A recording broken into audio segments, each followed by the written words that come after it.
pledge allegiance to the flag of the United States of America and to the republic for which it stands, one nation, under God, indivisible, with liberty and justice for all. Today is Tuesday, August the 21st, 2018, 6 p.m. This is a regular meeting of the Greensburg Water Board. Be called to order. To comply with Title VI of the Civil Rights Act of 1964, the city requests that participants in this meeting complete a voluntary anonymous survey that is available on the table in the back of the room. Have a roll call, Donna. Chuck. Here. Tony. Here. Frank. Here. Ryan. Here. Robert. Here. Minutes from July 17, 2018's meeting were distributed in your packet. Is there any objections or corrections to the minutes as distributed? Not, they'll be approved. New business, HNTB update. Darren? Thank you, Chuck. As you may know, we had our workshop on Friday for 50% submittal review. I thought it was a good meeting. It was long, it's 5 hours, so I will try to condense my version of this into maybe 5 or 10 minutes. So, but we went through basically, laid out, kind of talked about the entire process, the site. Talked about all the new buildings, the structures, some issues that we're working through and where we're at on some of them, and kind of gave an update at the end of the schedule and where we're going from that. So, kind of walking through the site, I pulled up the site map so you guys can kind of see that again. Watch me have the wrong one up here.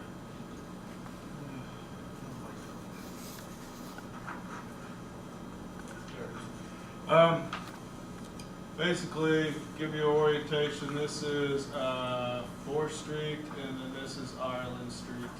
Some of the things on the site itself that we're looking at, we are looking at making it one big plot, so we're replatting the site. Does a couple things for us. One, it kind of cleans up some of the survey and stuff like that.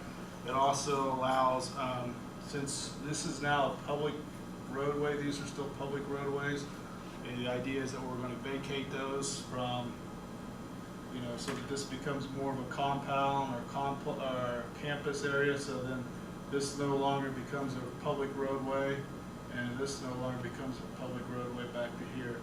Kind of see here an outline of a cul-de-sac that we'll put in to cul-de-sac 5th Street, so that we can get emergency vehicles and bus turnarounds as well.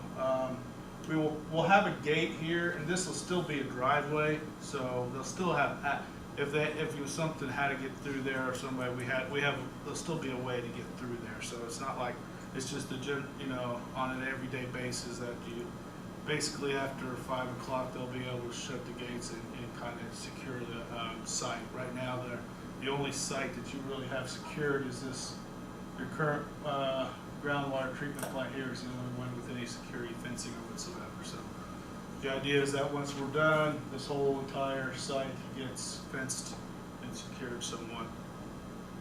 We are looking at, right now the cul-de-sacs here, we're looking at possibility of sliding it to the east. That's some of the things we talked about, as well as we're going to probably rotate these a little bit. Some of the things that we ran into, one of the things that we didn't anticipate early on was stormwater detention. So we're having to find an area so we can have to retain some of the water. Unfortunately, this site has a lot of off-site drainage, so it's not a very big site, but the off-site drainage sites, I think 10 plus acres, so there's a lot of water going to this. So we want to make sure that we can gather it and release it at the right rate to meet the city ordinances required for that, so that we're not causing any undue problems to the neighbors, surrounding neighbors. So with that, we're looking at a couple different sites. One of them is possibility this little area here, and then one of them is possibility making a long skinny along the backside here. If we do that, then we're rotating these structures a little bit. So I would say that within the next week, I told my design team today that we have to stop moving structures and keep them in one place and move from there. So that's the only, that there. And then one other thing we ran into, there's an existing power line right here. We got with Duke a couple of months ago and looked at possibility of relocating that power line. The initial feedback, it was going to be a little bit expensive, and so we were looking at other options of what we could do. They had a couple. They don't have a lot of options, unfortunately. They'd have to go back. They stay within existing right-of-way, so they'd have to go back down to Montford Street, which is down here and up and over, or bisect the site with an overhead line. We didn't like that idea. We looked at underground power lines, but if we do an underground at this location here, we got all of our existing process piping we'd have to cross and deal with, so we didn't like that idea.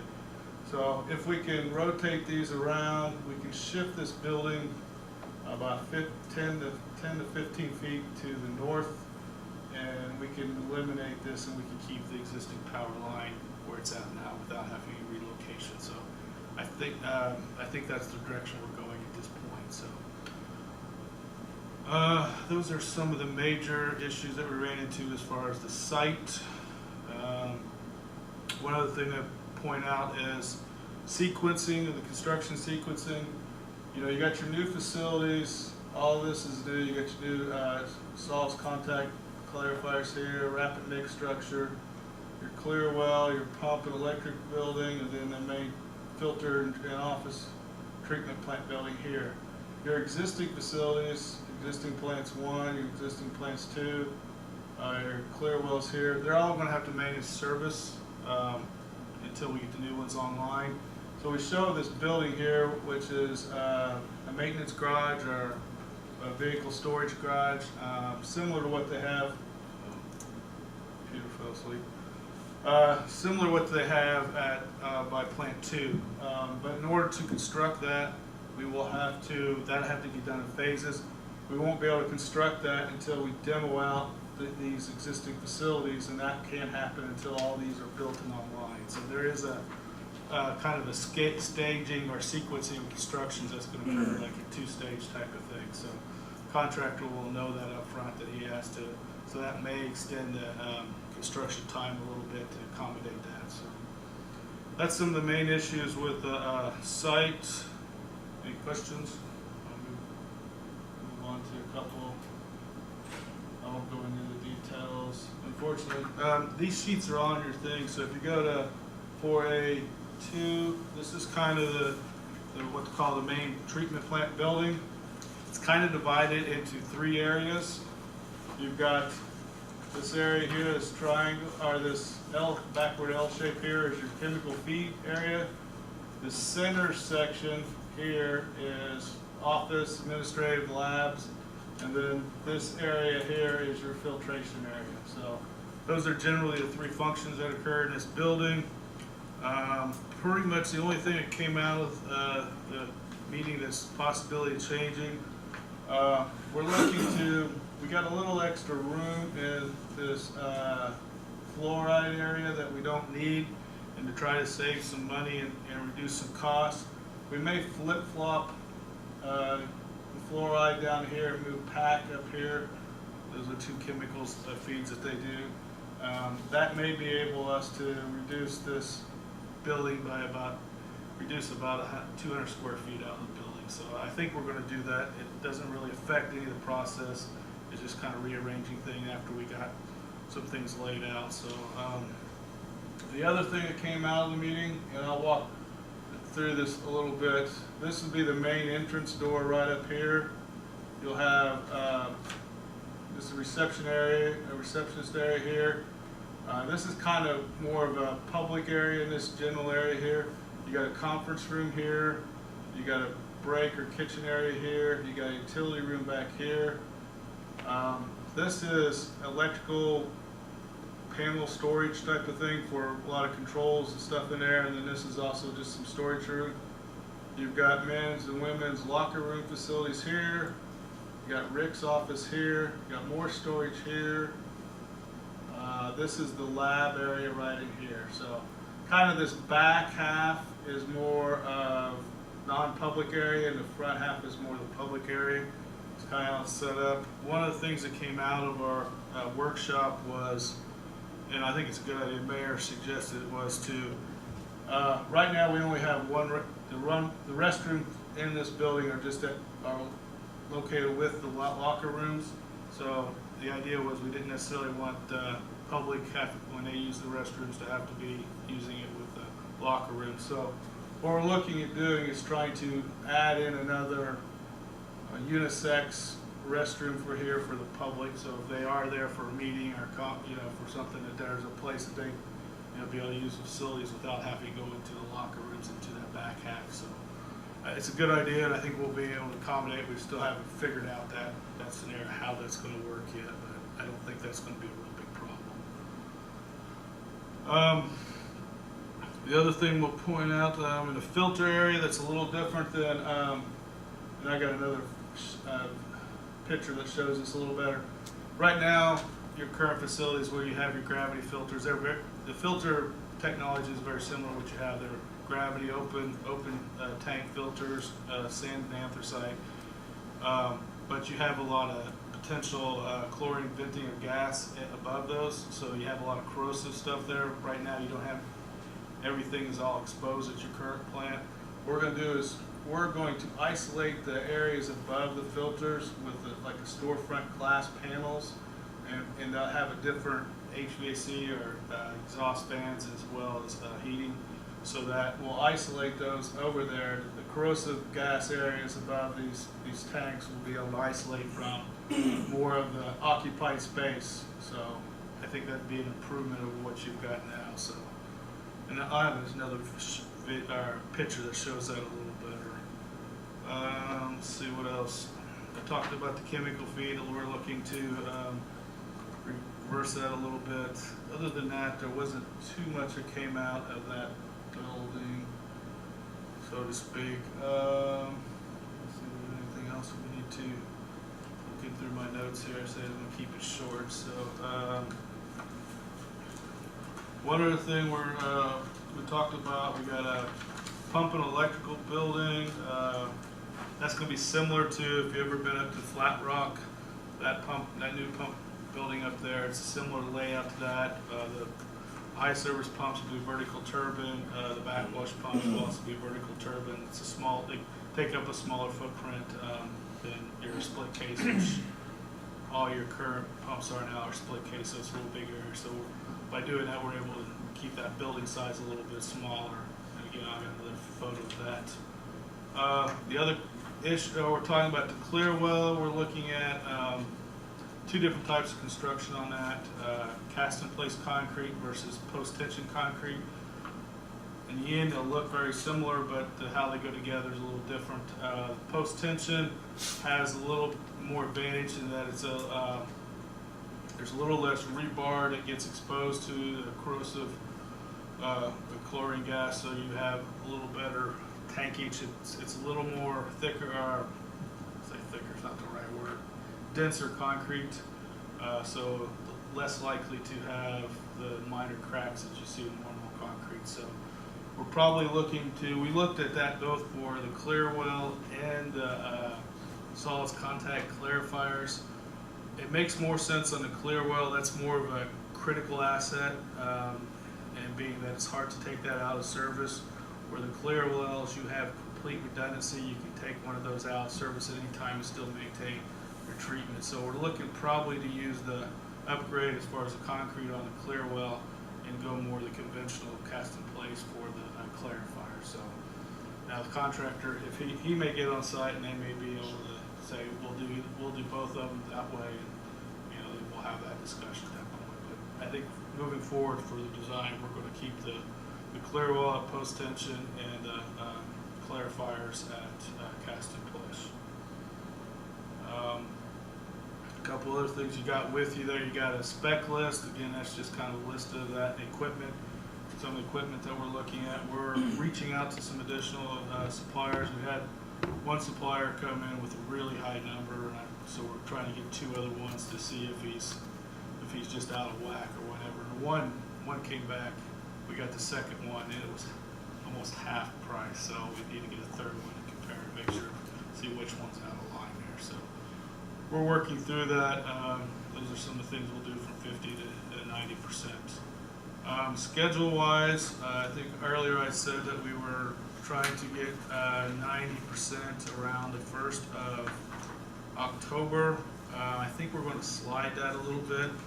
We're still going to meet the overall thing of having everything completed by the end of the year, but given where we're at now and trying to get all quality control and QC's done with some of our subs, it just makes sense to slide that to more like the 1st of November for the 90%, and then we'll have 100% by the end of the year. So the overall schedule hasn't changed. It's just an intermediate milestone that we're going to adjust a little bit to give us a little more flexibility. So with that, I do have a couple. If you were at the workshop, we did a model, and Chuck can probably, and the people that were there could talk to you. The model is basically we take the 2D drawings like these, and we were able to put them into a model and create a 3D that we can actually walk through. It gives you a lot more perspective of how the space is going to shape up and that sort of thing. So, Chuck, did you think that was pretty Yeah, neat? it was informative. Yeah, so it's a little more informing. So what I've done is I'm not tech savvy enough to run the thing. So I've taken some snapshots of a couple of the photos here. I'll try to look at those. This is just an exterior shot of the building. This is the front door, and this is the office area right through here. And then, of course, the filters are upstairs, so those are the upper story there. So that's kind of generally, the exterior, the brick and stuff will kind of match what you have for plant number 3, so it'll be similar to that. Okay, here's a view inside. This is the receptionist area. There's again your front door coming in. There's your kind of your I'll call it break room or kitchen area there. So kind of gives you an idea of that public space. Here's where I was talking about the filters. Basically, it's a glass. They call them storefront or glass wall. So the open filters are behind this, and this will be kind of the area where you'll have your control panels and stuff, and where on a day-to-day basis the work will be able to run the backwash facilities from that, so that it's isolated. This will be a conditioned space. It'll be heated and cooled. The area behind the glass will just be heated and ventilated, so that we have so many air exchanges, and it's a separate unit, so that should help in not causing that corrosive. I shouldn't say corrosive too much, but it just, in theory, the chlorine gas vents off a little bit, and that's a pretty corrosive chemical. So, but they will be. There's a walkway. It's kind of hard to see from here to here. It's like a 3 or 4 foot walkway. There's a couple doors on each end that they'll have access. So they'll still be able to get over there and get access to look at it whenever they want to. But it's somewhat isolated there. That's just a shot of the pipe gallery, which is underneath the filters. Just lots of pipe. I almost didn't include that. But one other thing we did do, kind of background there, you can see there's a ship ladder there. We had to create 2 access points or egress points for this filter area, so that we put in on one side we have a set of stairs that I don't have a picture of, and a normal set of stairs. The other end we have the ship ladder, kind of emergency thing. The option was to put those outside, and when you put them outside, you either have to cover them or you end up with a pit that ends up collecting leaves and debris and water that you have to deal with. So we stuck them inside the building so that they're more safe. And this way, if you're up on the upper floor, there'll be an intermediate floor at that grade level. So if you're upstairs with the filters, you'll be able to take some steps down. You go outside, right outside. If you're downstairs, you take a few steps up and go outside. So it's kind of a safety feature that we built in, so that you have two ways in and out are in this area here. And last but not least, the snapshots. This is a snapshot of the pump room. These high service pumps, in fact, actually the smaller ones here are the high service pumps, and this larger one is the backwash pump. Again, similar setup, common header. There'll be a wet well below this, and then you got a meter back here going out to the distribution system. Similar setup, doesn't really show up, but there's skylights in the roof here. That's how we'll remove the pumps over each of the pumps. So that's generally how that building works. I try to cover everything. I didn't do too bad. 10 minutes and 5 hours. So any questions you have? Do you think the cubicle feet will ever change, or do you need to keep that extra room just for? We're still keeping the room. We're just the size. We're sizing for the ultimate build out of this facility, so it's sized for 11 MGD. You know, right now we're only going to be 5.5. So I think there's some nominally built-in additional area there because of that. We're sizing it for the ultimate build out. Most of it's bulk tanks, so that it's in case if you had to have more chemical or something like that, you just have to get more. It's based upon having deliveries once a month. I think right now Rick gets them every 2 weeks. Yeah, every week on Allen. On Allen. So there's built-in capacity there. So in case if you ever had to use more or something like that, you'd probably just have to up your deliveries a little bit, and the sizing would still be the same. So I'm pretty confident we've got enough room in there to work around. So, any other questions? We'll probably do this again at 90%. Hopefully it won't be 5 hours this time, but maybe you guys can catch that. We go to a lot more detail. Some of it's good, some of it's bad. It's interesting. You get a lot of, like I had one of my structural guys subs there. He likes to go just to hear how some of the decisions were made, because it doesn't necessarily, it affects him, but he doesn't know why we chose this path, so it's nice to hear some of that. And we had, at the time, we have all of our experts, we had our electrical, INC, our structural, our architects, our process people, so we had everybody in the room, so if we had any issue come up, we had the right person there to talk to. So I think it's a good way of kind of working through some of the details and things like that. So Very good. that's it. Thanks, Darren.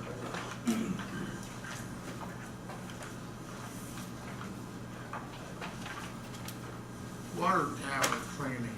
Rick? If you recall, I had a proposal towards the end of last year from National Washing Authority. Talking to the mayor the other day, he wanted me to look at this again. Somehow I dropped the ball and it got put on the back burner. He reminded me. So I contacted them. I originally looked up their last price they gave us. This is what came in your packet. In the meantime, I contacted them to make sure that price was good. And she did give me an email today, and I printed that off quick before the meeting, and I laid that in front of you. So it did go up about, I'm not exactly sure, $5,000–6,000 from 9 months ago, 10 months ago, whatever it is. And then we also have a price from Phoenix also. So looking for direction from the board. When's the last time we did this? I don't ever, I've been there 22 years and I don't ever remember power spraying it. I remember, having it inspected on the inside, and I think we redid the south tower at one time on the inside, but as far as pressure washing it, yeah. I don't know. And, the east tower is 99, so you're looking at 19, almost 20 years, so. Do they have an explanation why it went up so much? This was an email, Frank, back and forth. I don't, in the email, it did say something about the height of it, but, it was that tall last year, 9 or 10 months ago, so I can call her, I can talk to her and see little more, if she can give me a little more, enlighten me a little why it went up $6,000 if you want me to, or, I don't know, I'm looking for direction, so. I would think so. I mean, it didn't grow. I guess, question, maybe Frank, why are we these two newest tanks in between, why don't we rent between the other one? Which one? Or whatever's, South Tower. South Tower. I'd say almost the type of Materials, the paint, or what is it? The design, I would say Darren might chime in on that, but with the. It probably has more to do with the turnover, how quickly the tanks turn over. The one downtown is interconnected, several things, so it gets turned over probably is closer to the treatment plant, so it gets turned over. Whereas the Honda tank is probably the farthest out of your your distribution system. So that tends to not get turned over as much. Again, the one on the north end by the high school, again, that was put out there for a reason for fire protection. So the turnover maybe not quite as much. If you don't turn the water over, that's typically when you see the mold growth. And that design, the tank, that type of tank would get more of the, instead of legged tank or something like that. Plus, it's a different color and it doesn't show up Right. as well on silver as it does on white. Are you okay with, I mean, are these proposals similar? They both meet our needs? Yeah, I believe so, they both would do the job. Like to have a little more explanation on the tank, on why it went up in a short period of time, she just said on like, it's hard to change it. Once you get it done, throw money at it, just, or without an explanation, a little better. Right. I mean, I can contact her, and I can also see if I can find, maybe Darren can help me find another company or two that also, I Is don't, that National Water Supply? National Wash Authority. That's the first one I would have thought. Really? There's not too many people doing this, is there? It's kind of, it's a niche market, there's not a lot of people. One, you have to be willing to collect tanks and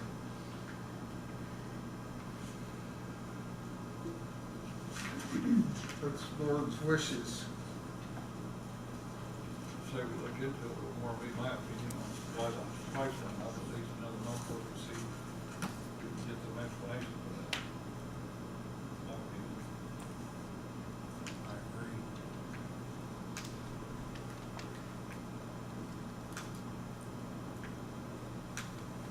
Yeah, I guess we got till December to accept this proposal, so. Yes. What's timing on it as far as once we accept it?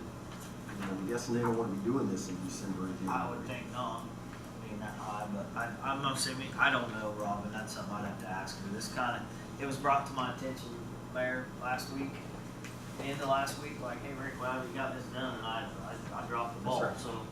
So once we accept one of these, how quick would they move on it? Any idea on that? I'll have to I can ask him, and, I can ask him about the $6,000 difference, and, because like I say, in the email that she sent me back today had to do with the height, but it just didn't make a lot of sense to me because it's still 180 foot is what they gotta go up, so around about there. Do you know if they're gonna be looking at these two proposals, one's twice as big as the other, so are they gonna concentrate, you think, just more on that bottom of the Honda plan, all of the, What's the height difference in the two? not too much, but you get over it, I was just curious. twice as much tank too, so. there's And doing them both at the same time may be harder than, well, they can twice it like that. Alright. That's questions I can call and ask her and bring it back to you next month.